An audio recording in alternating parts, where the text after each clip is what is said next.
है, तो हम लोग देख रहे थे कि हैलोजन को कैसे क्लासीफाइड किया गया है, कितने पार्ट में, on the basis of number of halogen atom पहले, और फिर on the basis of carbon जिससे वो अटैच्ड है उसकी हाइब्रिडाइजेशन से रिलेटेड उसको कैटेगराइज किया गया। तो sp3 देखा गया कि sp3 कार्बन से अगर हैलोजन हमारा कनेक्टेड है तो उसका नाम क्या होगा। ठीक है, तो एलाइलिक नाम था या एल्काइल नाम था। ठीक है, और फिर एलाइलिक में हमने देखा था ये डबल बॉन्ड जस्ट उसके बगल में sp3 हाइब्रिडाइज्ड कार्बन उसके जस्ट बगल में क्या हो, डबल बॉन्ड हो, तो इसे हम क्या बोलते हैं, एलाइलिक। ऐसे बेंजाइलिक में था sp3 हाइब्रिडाइज्ड के जस्ट बगल में एरोमेटिक रिंग हो तो उसे आप क्या बोलते हो, बेंजाइलिक।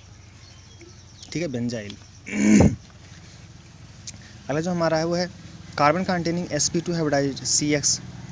तो अगर ऐसे देखें तो इसमें पहला कौन सा था हमारा, विनाइलिक हैलाइड्स था। ठीक है, इसको हम लोगों ने देख लिया था कैसे होते हैं ये विनाइलिक। विनाइलिक में डायरेक्टली कनेक्टेड थे, डबल बॉन्ड से अगर आपका हाइड्रोजन कनेक्टेड है तो इसे हम क्या बोले थे, विनाइलिक। ठीक है, जैसे ये दो डबल बॉन्ड से ही डायरेक्टली, डबल बॉन्ड से जुड़े कार्बन से ही आपका क्या है, हाइड्रोजन कनेक्टेड। ठीक है, तो ये डायरेक्टली कनेक्टेड अगर है आपका sp2, यहाँ जो कार्बन है आपको देखो तो sp2 हाइब्रिडाइज्ड है। ठीक है, डबल बॉन्ड इन्वॉल्व उसमें, तो ऐसे को आप क्या बोले थे, विनाइलिक।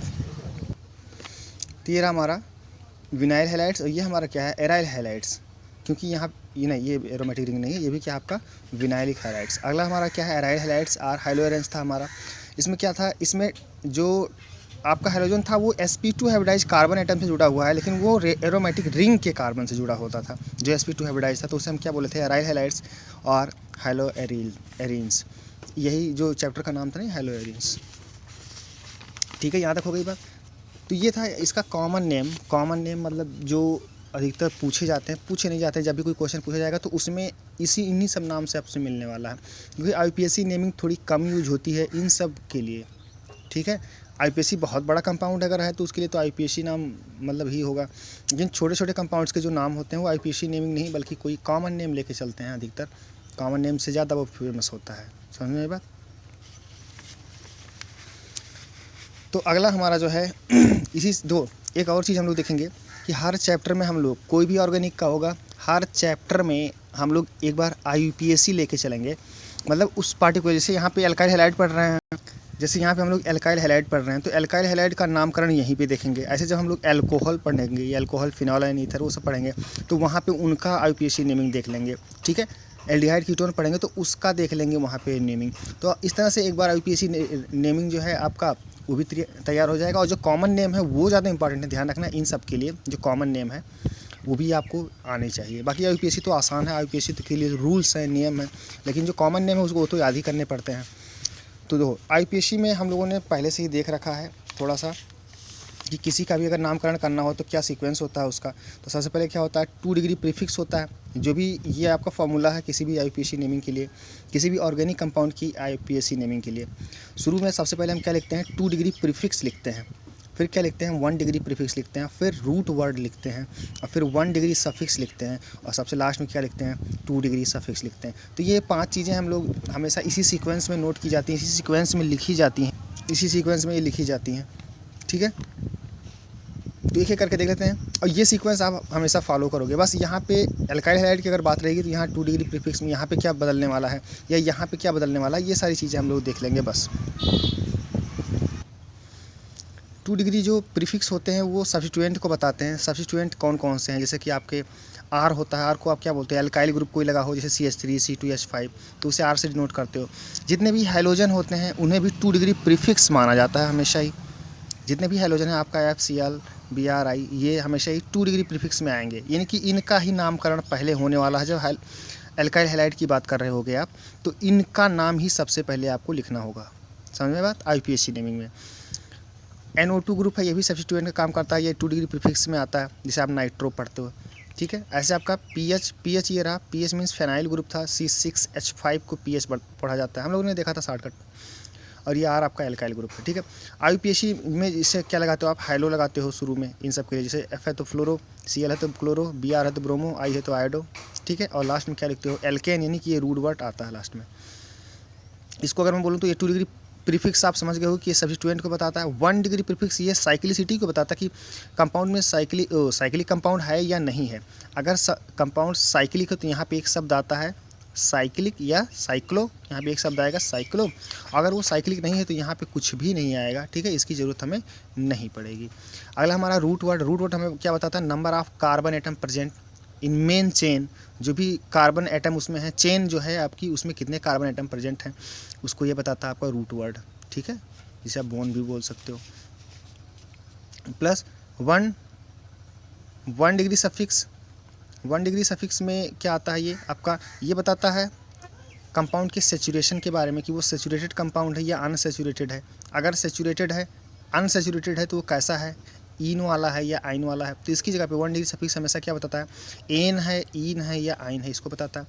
और 2 डिग्री सफिक्स क्या बताता है, ये मेन फंक्शनल ग्रुप को बताता है। जैसे OH है तो हम लोग क्या पढ़ते थे, ऑल, एल्कोहल को क्या पढ़ते थे आप, ऑल, OL, है ना। एसिड था तो ओइक एसिड पढ़ते थे, OIC, ओइक एसिड, समझ में बात। ऐसे कीटोन अगर है तो आप क्या पढ़ते थे, ओन पढ़ते थे उसे।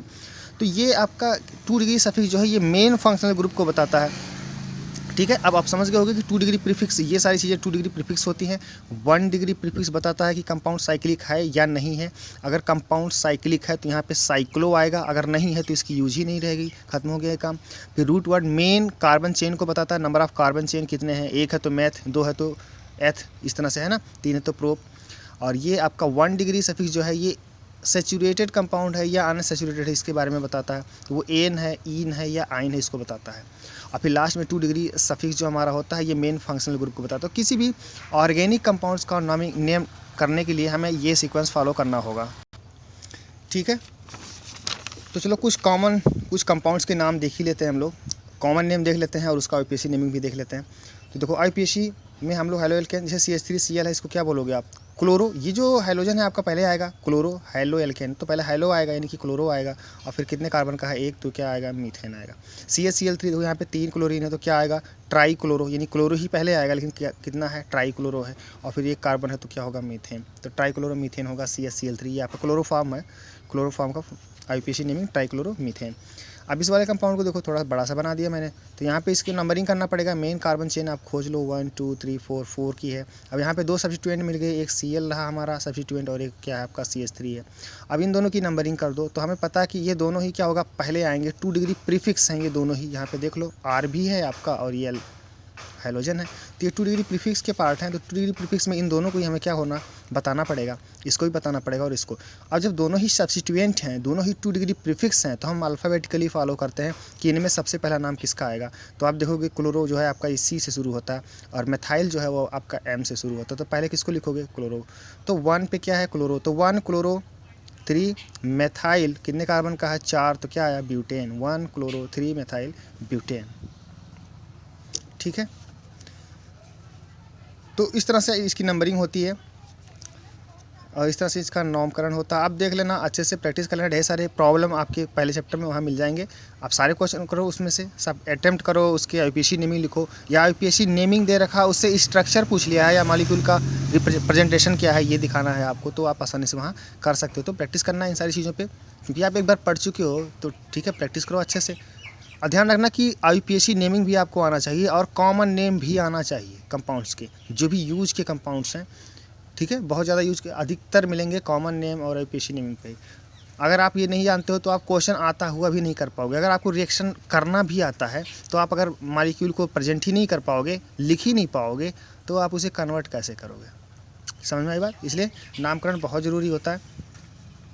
हाइलोएरिन्स में भी वही सेम चीज़, यार आपका Cl, इसका अगर मैं नाम करूँगा IUPAC नेमिंग तो इसका क्या होने वाला है, क्लोरो बेंजीन होगा, क्लोरो और फिर क्या आएगा, बेंजीन आएगा। तब देखो ध्यान से, ये सारी चीज़ें आप प्रैक्टिस करना, अपने उसमें एक्सरसाइज की प्रॉब्लम करना या जो एग्जाम्पल हैं उनकी प्रॉब्लम करना, ढेर सारे प्रॉब्लम दे रखे हैं वहाँ पे, ठीक है। तो आप करोगे, नोट दो। For di halogen derivatives the prefix OMP are use in common naming.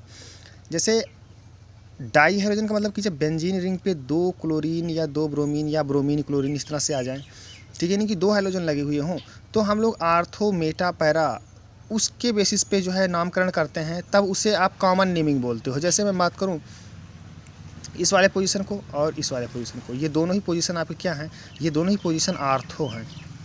ये पोजीशन और ये पोजीशन ये दोनों ही पोजीशन आपके मेटा हैं और ये आपका पोजीशन लास्ट वाला क्या है, पैरा है।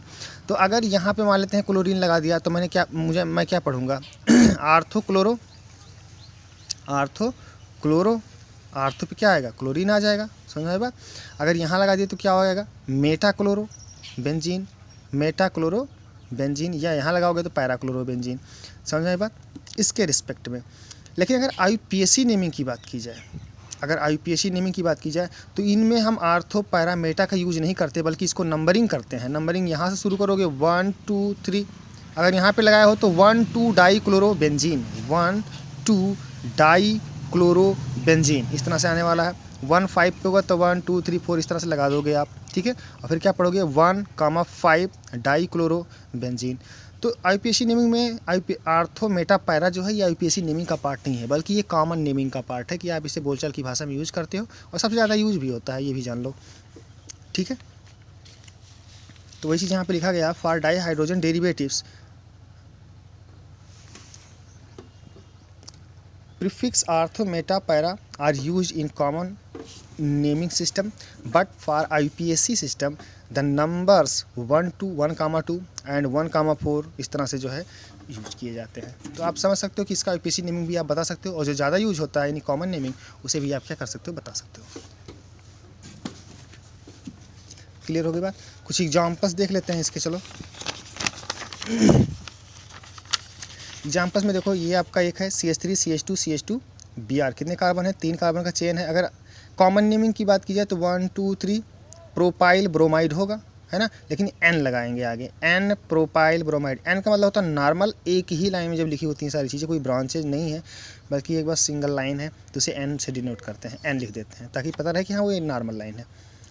तो N प्रोपाइल ब्रोमाइड, क्योंकि भाई ये कॉमन नेम। IUPAC नेमिंग में ब्रोमीन पहले आएगा क्योंकि हाइलो शुरू होता है, तो 1 ब्रोमो और प्रोपेन, 1 ब्रोमो प्रोपेन। क्लियर हो गई बात।